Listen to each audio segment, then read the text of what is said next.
Hi guys! So ayan, welcome back sa ating YouTube channel. So sasagutin natin ang tanong ni Dark White. Ni Dark White 611. Ang tanong niya, hello po, kahit temporary ban ka, makukuha mo po ba ang iyong komisyon?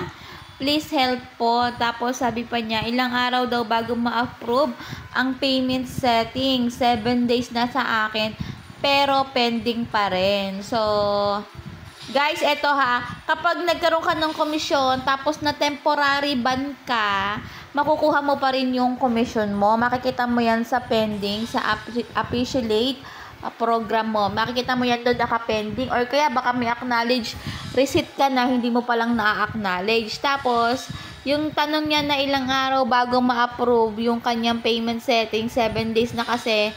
Nako, mare, matagal pa yan kasi yung sa amin halos buwan.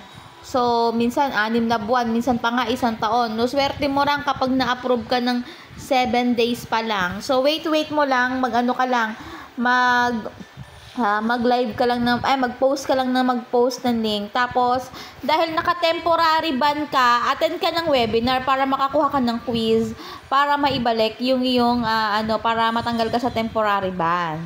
So, ayun lang mga mare, and sana naman natutunan kayo. Please like, subscribe, and comment. Bye!